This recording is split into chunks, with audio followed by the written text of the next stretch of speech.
পৃথিবীতে লক্ষ লক্ষ প্রজাতির প্রাণী রয়েছে। এর মধ্যে কেউ মাংসাশী প্রাণী, কেউ তৃণভোজী প্রাণী, কেউ সরীসৃপ, কেউ অ্যাডোবাস, কেউ উভয়চর, বিভিন্ন প্রজাতির প্রাণী রয়েছে। এর মধ্যে কিছু প্রাণী রয়েছে ইউনিক, যেগুলো পুরো বিশ্ব জুড়ে পাওয়া যায়, ওয়ার্ল্ড অ্যানিমেল যেগুলো। এর মধ্যে রয়েছে জিব্রা, জিরাফ, সিংহ, হাতি এবং আরও কিছু প্রাণী রয়েছে, যে প্রাণীগুলো পুরো বিশ্বে পাওয়া যায়। অর্থাৎ কিছু কিছু জায়গা আছে যেগুলোতে অধিক পরিমাণে ঠান্ডা থাকার কারণে ওই জায়গাগুলোতে এই প্রাণীগুলো খুবই কম পাওয়া যায়, কিন্তু সেখানে বৈচিত্র্যময় অন্য কোনো প্রাণী পাওয়া যায়। যেমন অস্ট্রেলিয়াতে ক্যাঙ্গারু, এবং বরফাচ্ছন্ন যে জায়গাগুলো, সেই জায়গাগুলোতে কিছু প্রাণী রয়েছে যে প্রাণীগুলো অন্য উষ্ণ এলাকায় পাওয়া যায় না। এই প্রাণীগুলো আবার যে এলাকাগুলোতে শীত রয়েছে, সেখানে আবার এই উষ্ণ প্রাণীগুলো সেখানে বসবাস করতে পারে না। এই কারণে ভৌগোলিকভাবে কিছু কিছু অঞ্চলে যে প্রাণীগুলো পাওয়া যায়, আবার কিছু কিছু অঞ্চলে এই প্রাণীগুলো পাওয়া যায় না। প্রাণী বিভিন্ন ভাগে ভাগ হয়ে থাকে, যেমন কেউ লতাপাতা, তরুলতা বা ঘাস খেয়ে জীবন ধারণ করে, কেউ মাংস বা অন্য পশুর শিকার করে জীবন ধারণ করে থাকে। আবার কেউ দেখা যাচ্ছে যে মাংস বা ঘাস কোনোটাই না খেয়ে তারা মাছ বা অন্য কোনো প্রাণী খেয়ে বেঁচে থাকে। প্রাণীর জীববৈচিত্র্য খুবই বৈচিত্র্যময়। এরা একে অন্যের উপর নির্ভরশীল। এর মধ্যে কিন্তু মানুষও রয়েছে। মানুষ একমাত্র প্রাণী যারা কোনো প্রাণীর উপর নির্ভরশীল না হয়ে নিজেরাই নিজেদের উপর নির্ভরশীল হয়। প্রত্যেক প্রাণীর উপর নির্ভরশীল। যেমন তারা যে সবচেয়ে ছোট প্রাণী আছে, তারা একটা প্রাণী ধরে খায় এবং তার থেকে বড় যে আসে সে তার ছোটটাকে ধরে খায়, তার থেকে বড় আছে তার ছোটটাকে ধরে খায়। এভাবে কিন্তু তাদের জীবনচক্র চলে।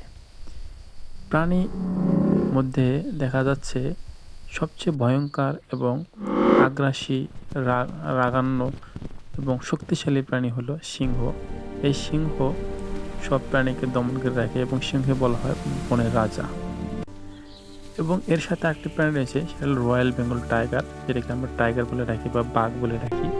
এটিও কিন্তু খুবই হিংসাত্মক এবং মাংসাশী প্রাণী। এটি বাংলাদেশের জাতীয় পশু। এটিকে বাংলাদেশের ন্যাশনাল অ্যানিমেলস বলা হয়।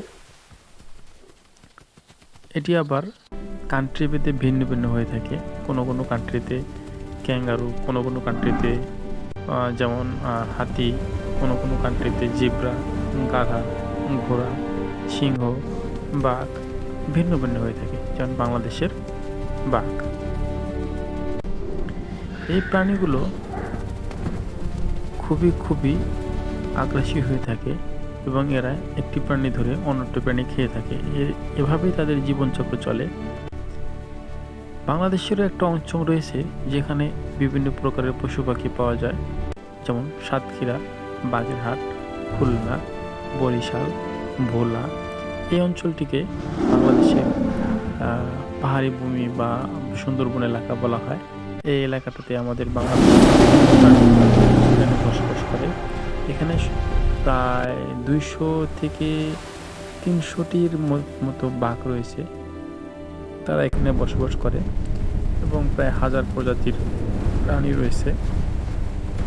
এই প্রাণীগুলো এখানে বসবাস করে। বাংলাদেশের সুন্দরবনের 10,000 কিলোমিটার মধ্যে 6,000 এবং 4,000 কিলোমিটার সেটা হলো ভারতের অংশ। এই হলো বাংলাদেশের সবচেয়ে বড় একটি সুন্দরবন এরিয়া। প্রাণী বসবাস করে। আপনাদের সাথে তুলে ধরছি এই বিভিন্ন প্রাণীর বৈচিত্র্যময় জীবন। আপনারা আমাদের সাথেই আছেন। আর আমাদের এই ভিডিওগুলো যখন আপনার ভালো লাগবে বা ভিডিওগুলো দেখে কোনো কমেন্ট করার ইচ্ছা থাকলে অবশ্যই আমাদের মতামত জানাবেন, কিভাবে এই ভিডিওগুলো আরও সুন্দর করা যায়।